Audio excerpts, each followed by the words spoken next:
बहुत समय पहले की बात है। एक छोटे से गांव में राधा नाम की एक लड़की रहती थी। राधा की सादगी और खूबसूरती पूरे गांव में प्रसिद्ध थी। वो हमेशा अपनी माँ के साथ खेतों में काम करती और परिवार की देखभाल करती। उसकी माँ एक शानदार नज़रिया और साहस की मिसाल थी। एक दिन उसकी माँ ने उसे अपनी पुरानी गुलाबी साड़ी दी और कहा, ये साड़ी हमारे परिवार की धरोहर है, इसे अच्छे से रखना। राधा ने साड़ी को बहुत ही स्नेह से संभाल कर रखा।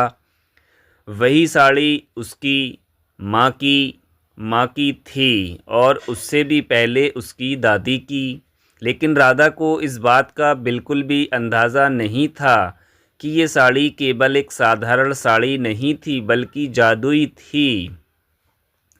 एक रात जब राधा सो रही थी, उसे एक अजीब सपना आया। उसने देखा कि उसकी साड़ी के चारों ओर एक हल्की रोशनी फैली हुई थी और साड़ी से सुनहरी चमक आ रही थी। अचानक एक परी उसकी साड़ी से प्रकट हुई और बोली, राधा, ये साड़ी जादुई है। इसका प्रयोग तुम्हारे जीवन में खुशियाँ और समृद्धि लाने के लिए कर सकती हो। सुबह उठते ही राधा ने अपनी माँ से इस सपने के बारे में बताया, लेकिन उसकी माँ ने इसे सिर्फ एक सपना मानते हुए कहा, राधा, ये सिर्फ तुम्हारी कल्पना हो सकती है, परंतु अगर तुम्हें विश्वास है तो इस साड़ी को पहनने में कोई हर्ज नहीं है। राधा ने उस साड़ी को पहन लिया और उसके बाद जो हुआ वो वाकई में आश्चर्यचकित करने वाला था।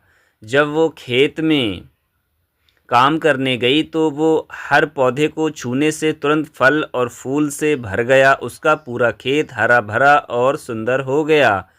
गांव के लोग ये चमत्कार देखकर अचंभित हो गए और राधा की खूब तारीफ करने लगे। कुछ समय बाद गांव में सूखा पड़ा, सारी फसलें बर्बाद हो गईं और लोग बहुत परेशान हो गए। गांव के बुजुर्ग राधा के पास आए और उसे कहा, राधा, तुम्हारी साड़ी में जादुई ताकत है, क्या तुम हमें बचा सकोगी? राधा ने सोचा और कहा, मैं कोशिश ज़रूर करूँगी।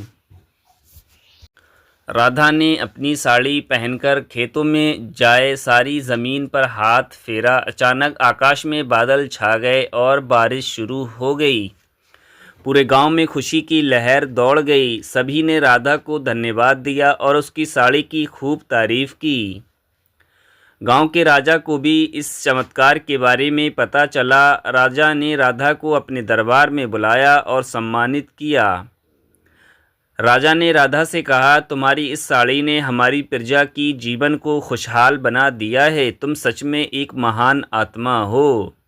राधा ने उस साड़ी का केवल लोगों की भलाई के लिए इस्तेमाल किया।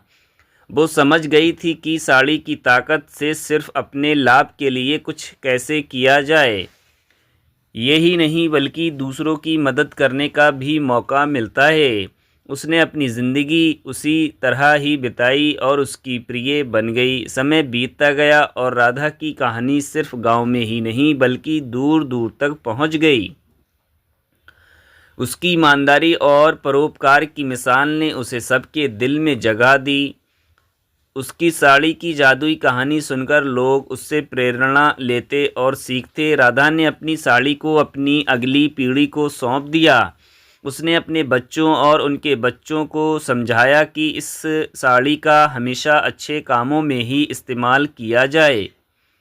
इस तरह उस जादुई गुलाबी साड़ी का पहलू आगे बढ़ता रहा और लोगों के जीवन को बदलता रहा। जादुई गुलाबी साड़ी की कहानी एक संदेश देकर समाप्त होती है कि किसी भी वस्तु या ताकत का असली मूल्य तभी है जब उसका उपयोग सबकी भलाई और सेवा में किया जाए। राधा की भलाई और परोपकार ने सभी को यही सिखाया कि सच्ची पहचान मेहनत, ईमानदारी और दूसरों की भलाई में निहित